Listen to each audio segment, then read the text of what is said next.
Strip. Wait. No, that's not what he said. But that's what every woman in this tent heard. June 1945. Okinawa. 23 Japanese women crouch on frozen dirt. Canvas walls, diesel fumes.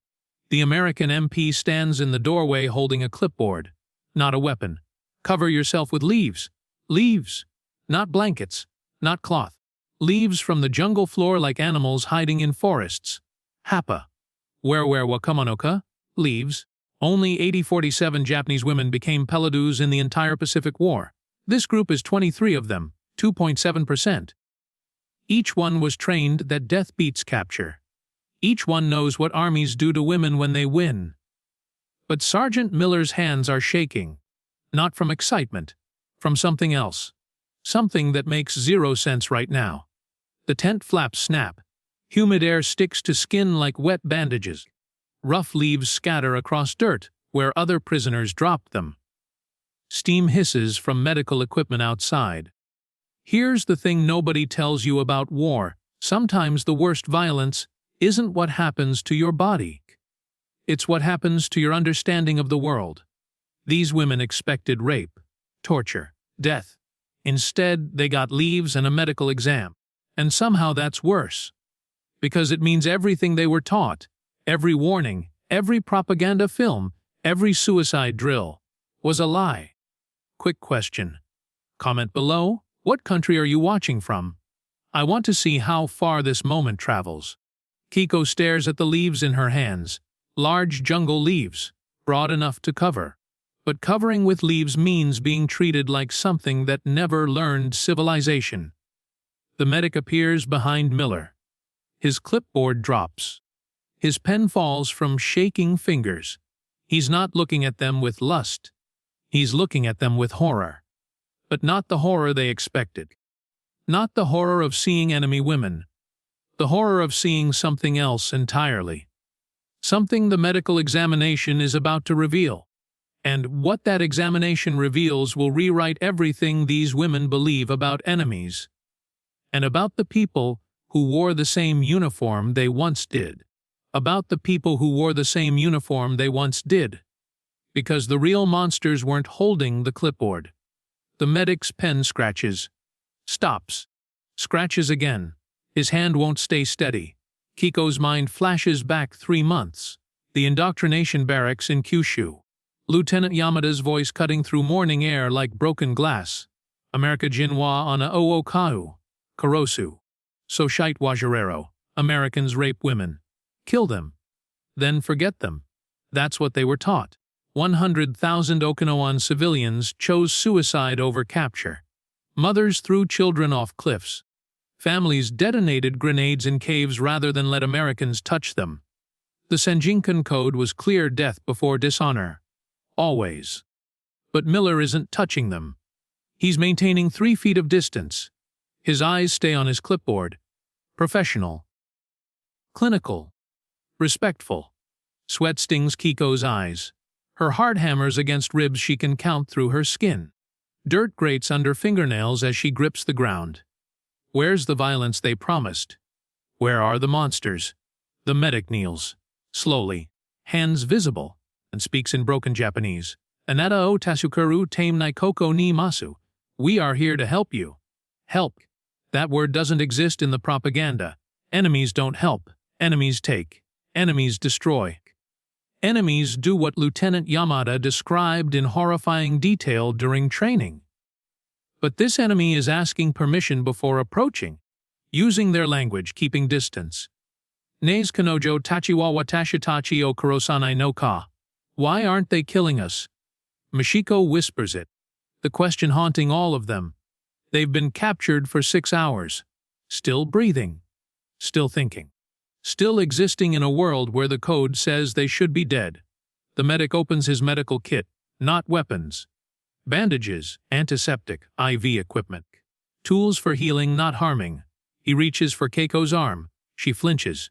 Expects pain. His touch is gentle, checking her pulse.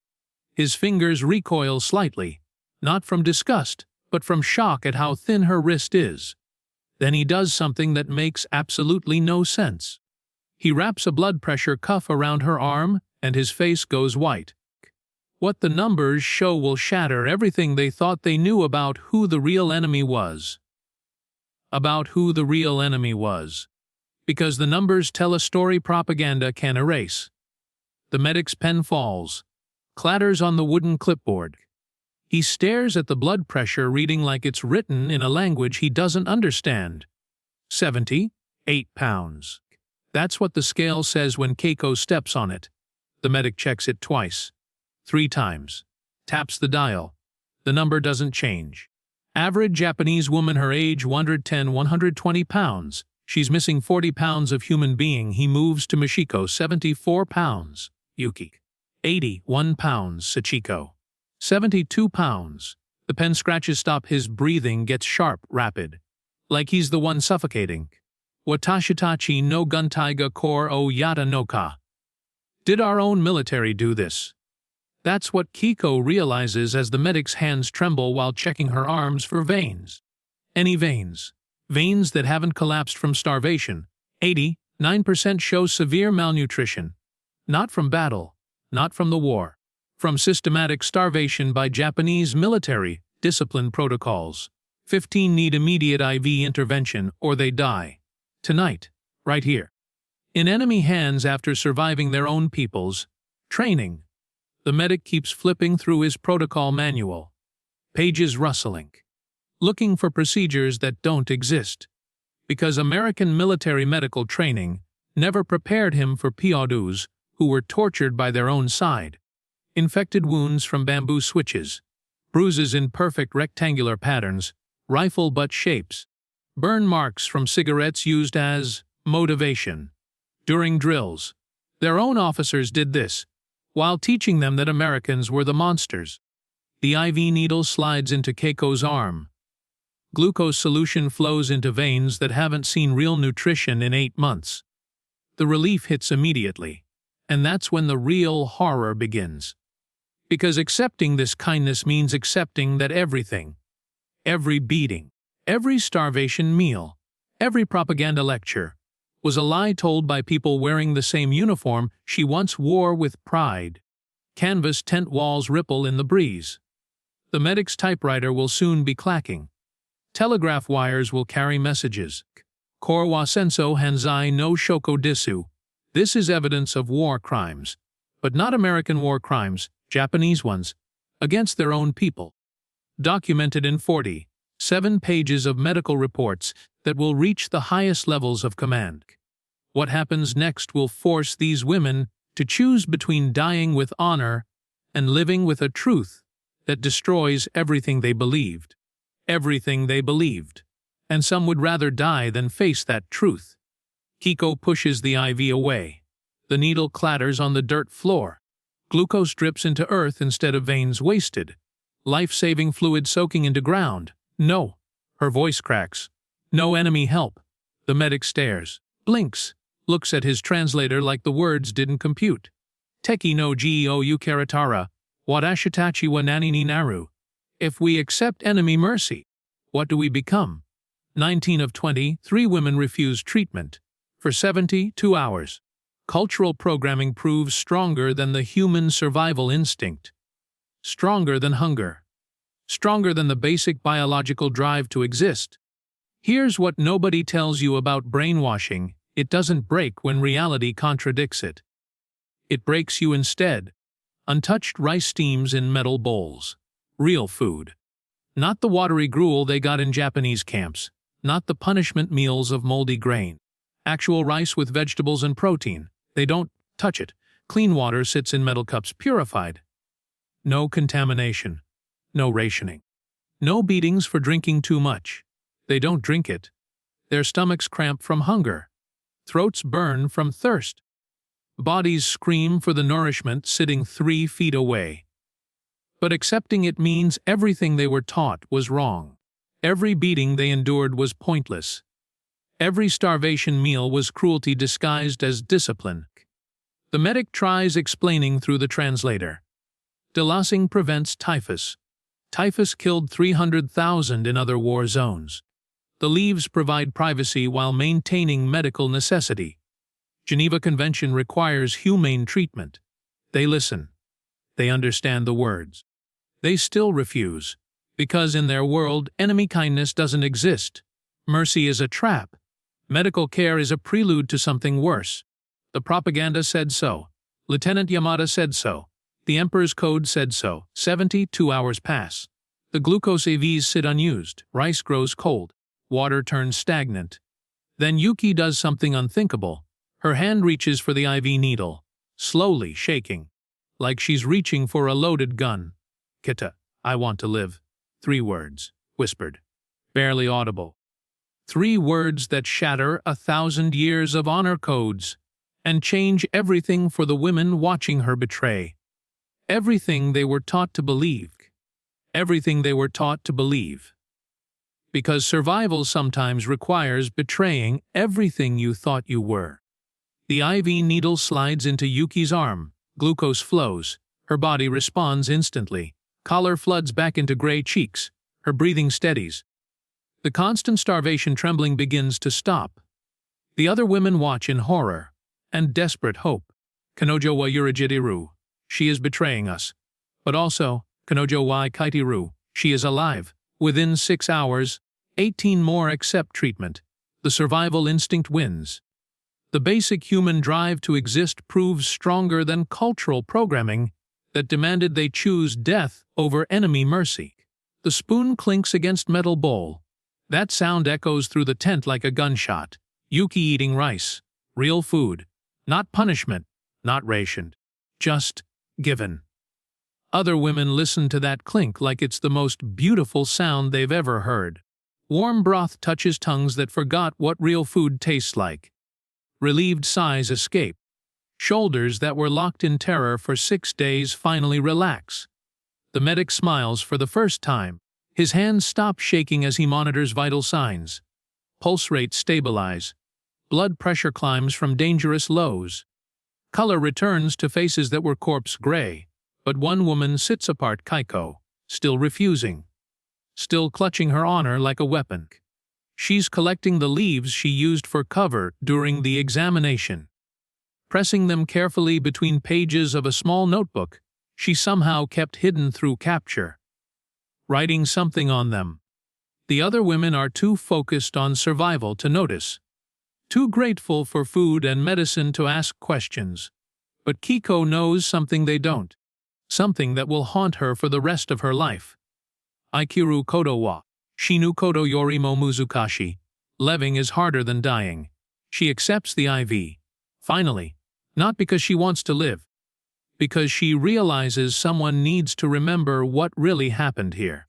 Someone needs to preserve the truth about enemies who showed mercy and allies who showed cruelty. The glucose flows into her veins. Her body betrays her honor by choosing to survive. And that's when the guards do something that makes absolutely no sense in a world where enemies are supposed to be monsters. Where enemies are supposed to be monsters. But these enemies brought blankets nobody asked for. Corporal Johnson appears at the tent entrance. Not with weapons, with wool blankets. Thick ones. Clean ones. American military issue. Cold tonight, he says in broken Japanese. Samui desunig. His pronunciation is terrible, his grammar worse. But he's trying. An enemy soldier learning their language not to interrogate, but to comfort. Korwawana ni chiganai. This must be a trap. That's what Mashiko thinks as she touches the blanket. Rough wool, but warm, clean. Given freely without conditions or demands. Camp mortality rate 0% 0. Compared to 23% in the Japanese military camps where these women were trained. The guards received cultural sensitivity briefings. They know not to touch without permission. They maintain respectful distance. They even say, please, and thank you, in broken Japanese. Sergeant Miller brings soup. Real soup. Vegetables floating in clear broth. Steam rises. The smell alone makes their stomachs cramp with need. Duzo, he says. His accent is thick, but his intention is crystal clear. Enemies don't say please. Enemies don't bring extra blankets when nobody asked. Enemies don't learn your language to make you comfortable. But these Americans do. Johnson demonstrates how to adjust tent flaps for ventilation. Miller shows them the proper way to request medical attention. The translator, a Japanese-American soldier named Tanaka, explains protocols with patience that feels alien after months of being screamed at by their own officers. No bamboo switches, no cigarette burns, no beatings for asking questions. The kindness is suffocating. More terrifying than violence because it means everything was a lie. Every propaganda film, every training session, every warning about American brutality. All lies. Wool blankets wrap around shoulders. Warm soup fills empty stomachs. Guards speak broken Japanese with genuine smiles. Neis kanojo tachi wo atashitachi ni yasashiki noka. Why are they kind to us? Nobody has an answer. Because the answer requires accepting that the real cruelty came from people who spoke their language, wore their uniform, and claimed to represent their emperor. Then the intercepted letters arrive, and what those letters reveal will destroy these women in ways no torture ever could. In ways no torture ever could. Because while they learned to accept kindness, their families learned to grieve.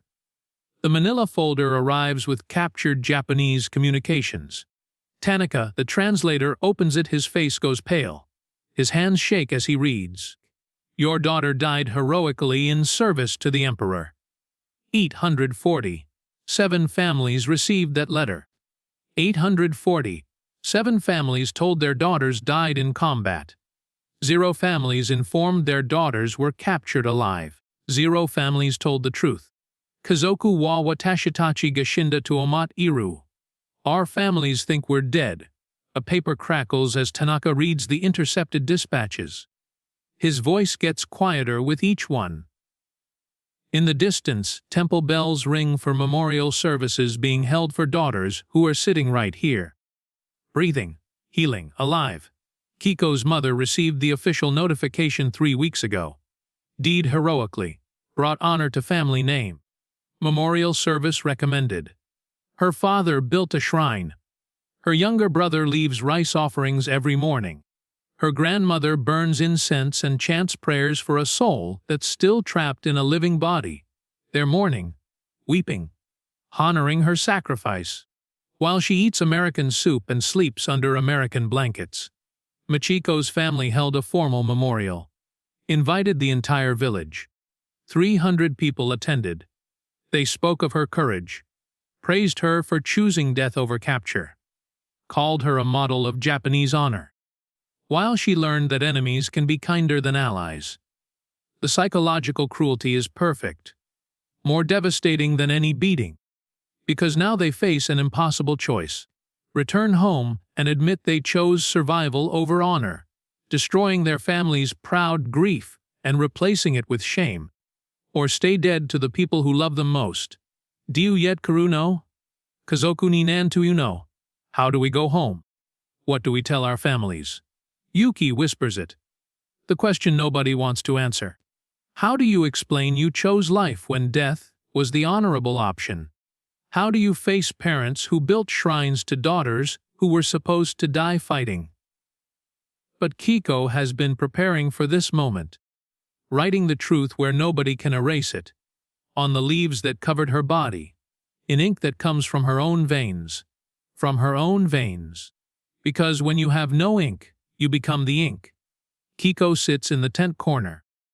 The leaves from that first day, the leaves that covered her during the examination, spread across her lap. But they're not just leaves anymore. They're pages. She pricks her fingertip with a small nail she found in the tent frame. Blood wells. She dips a sharpened stick into it and writes, Chi de kata shinjitsu wa kesaru mono wa anai. Truth written in blood cannot be erased. Entry 1. They told us to cover ourselves with leaves. I thought this was the beginning of humiliation. I was wrong. It was the beginning of understanding. The blood dries brown on the leaf surface. The words remain clear. Entry 12. The American medic's hands shake when he treats our wounds. Not from nervousness. From anger at what our own people did to us. 73 entries over 8 weeks. Each one costs blood. Each word costs pain. but pain is the only currency she has left to purchase truth. Entry 23. Michiko ate 3 bowls of soup today. She cried while eating.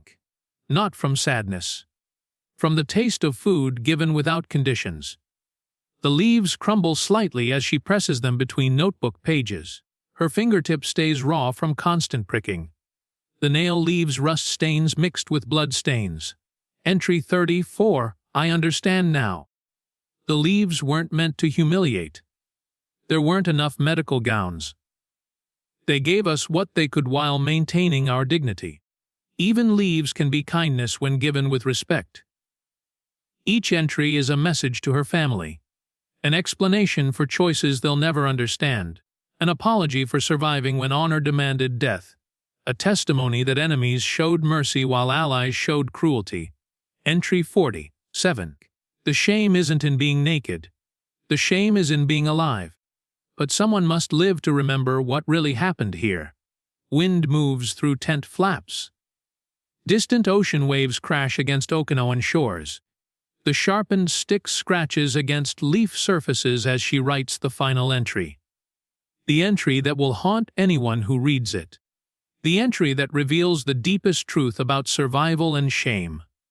What she writes will change how her granddaughter understands war, honor, and what it really means to choose life over death. To choose life over death. And sometimes that choice destroys you more than dying ever could. Entry 73. The final entry. Written in pure blood.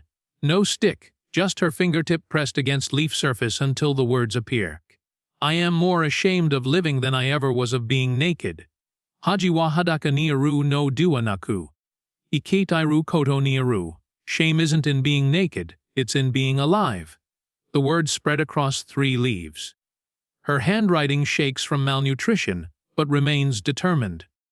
Each letter carved into plant fiber with the intensity of a final confession. They told us death was honor. Survival was shame. I believed them. Even now, with American kindness surrounding me, with food in my stomach and medicine in my veins, I still believe them. The leaves that covered my body were nothing compared to the shame that covers my soul. I chose life over honor. I chose enemy mercy over family pride. I chose to exist when I should have chosen to die. But I also chose to remember. To write this truth. To preserve what really happened in this place where enemies became healers and allies became the true enemy. The blood dries slowly in humid Okinawan air. The leaves will be pressed and preserved. Hidden. Carried through repatriation. Kept secret for 60 years. If my family reads this, know that I loved you more than honor. I loved you more than death. I loved you enough to choose shame so that someday, someone might understand what really happened here. Only 12 of 20. 3 women choose repatriation when the war ends. 12 willing to face families who mourned them. 11 request asylum. Unable to face parents who built shrines to daughters who were supposed to die fighting. 11 women choose to remain dead to the people who love them most. The Americans were not monsters. We were not heroes. We were all just people trying to survive a war that made monsters of everyone who believed the lies. The final line is written in blood, so thick it takes hours to dry. I am alive. That is my confession and my crime. 60 years later, a granddaughter who never knew this story opens a museum donation box and discovers the truth her grandmother carried to the grave. Carried to the grave, because some truths are too heavy to speak aloud. Kiko never told anyone, not her husband, not her children, not even when her granddaughter asked about the pressed leaves in the bedroom drawer. Just memories, she'd say. Then change the subject. She lived to 87, raised 3 children, built a life in post-war Japan where survival meant forgetting, where asking questions about the war meant opening wounds that never fully healed.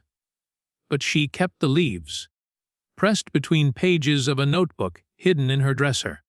47 leaves with 70, 3 entries written in blood that turned brown with age but never faded. Chinmoku wa jibono mamoru tame duanaku. Kazoku Omamoru Tame Data.